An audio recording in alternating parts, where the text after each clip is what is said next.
Welcome back to another episode of Castlevania Lament of Innocence. In this episode we are going to be covering the relics and what each of them do.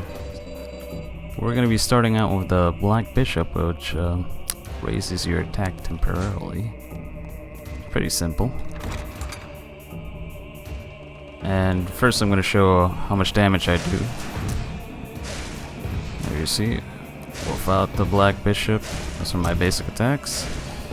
Now, with the Black Bishop on, went from 19 to 28. So, it gives you a decent boost of attack, not too much.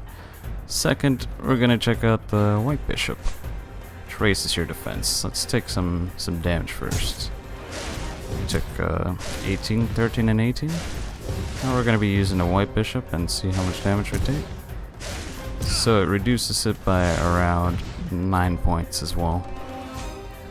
It's pretty much the opposite of the Black Bishop. Same number, stat number. Now we're going to be using Lucifer's Sword. You tackle the enemy for damage. Let's quickly get out of the room first and reset him because we did some damage to him. Alright. I actually haven't used this one yet, so you just get close to them and it just tackles the heck out of them. Yep. Oh, this is actually pretty handy. 30 something damage. So we'll be right back and continue with the Svarog Statue. I have no idea how to say that, but yeah, be right back. So now we're checking out the Svarog Statue. I'm pretty sure I'm pronouncing that wrong. And flames sprout from your feet, from footsteps. So this is actually the first relic you get, which isn't anything special. It does decent damage when they hit, but yeah, it's nothing too special. Come on. Actually, you can surround them, can't you? Huh. Actually never tried doing that, just going around in a circle. Usually I guard and let him attack me, which doesn't seem to be the best way to use it. Next, Little Hammer produces money when you hit them. Alright, give me that gold. As you can see, we are making a decent amount of cash. Let me just stop using it so I don't run out of MP, because every time I run out of MP I have to actually reset the game and load back on the save point. And the next one is Wolf's Foot, which lets you run faster. Let's test it over here. This one's really important for getting into certain areas,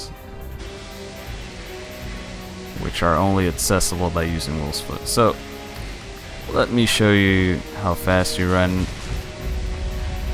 can already see how fast you run normally. And now, as soon as we get back up here, let's try to see if we can jump it with the Wolf's Foot. Now let's use the Wolf's Foot. And this is how fast you can go with the Wolf Foot. Pretty fast.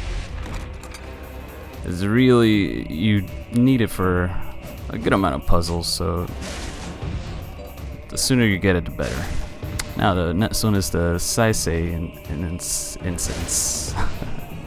And you can recover health gradually by using this. As you can see, it's using MP and giving me health. And the other one we're going to be checking out is the Meditative Incense. I can't say that word for some reason, pardon me. And this gives you hearts for MP. Now, the last two are going to be the rarest relics, which are the Invincible Jar and the Crystal Skull. So for those, we're going to have to go back to the save point and get some MP. Be right back. Now we're going to be checking the Invincible Jar, which makes you invincible. You take no damage to enemy attacks I don't know why I guarded that since I'm trying to make a point. And as you can see, no damage. This is the best relic in the game in my opinion. Especially really good for... Let me get out of here real quick to talk. It's really good for boss fights. Unfortunately, this and the Crystal Skull you get at the end of the game, and they're also really hard to get. So you can only... It's only beneficial for the last bosses, and it's actually really good if you try the boss attack mode, which is unlocked after you beat the game. It's basically just fighting all the bosses in a row. But yeah, now we're gonna be checking out the Crystal Skull, which makes you invincible for a bit. Invisible, I mean. Alright, so now we're invisible, and these guys have no idea where I'm at. I'm just going around them, trolling them. Even if I attack them, they still have no idea what's hitting them. So it's a really good item. Unfortunately, if you're going to choose between the Invincible Jar, which makes you invulnerable, and the Crystal Skull, which just makes you invisible, you're gonna choose the Invincible Jar most likely because yeah, it freaking makes you invulnerable. Although it does seem to eat up MP quicker, so it depends. If you're facing a boss that's just spamming AoE attacks, I'd recommend using the Invincible Jar. Now if you're facing a boss that doesn't spam AoE attacks and that needs to target you to hit you, then Crystal Skull is actually pretty good. So I guess there is a point for the Crystal Skull, unless you're facing a boss with a lot of AoE attacks. But yeah, that's it for this episode, everyone. I hope you enjoyed it. If you did enjoy it, make sure to leave a like.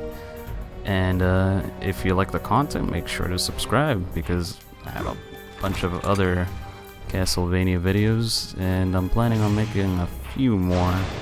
Oh, hello guys. And yeah, also, if there's a certain item or there's something that you want me to cover, just make sure to leave a comment and I'll try to cover it as soon as I can. So yeah, thanks for watching, and I'll see you in the next episode.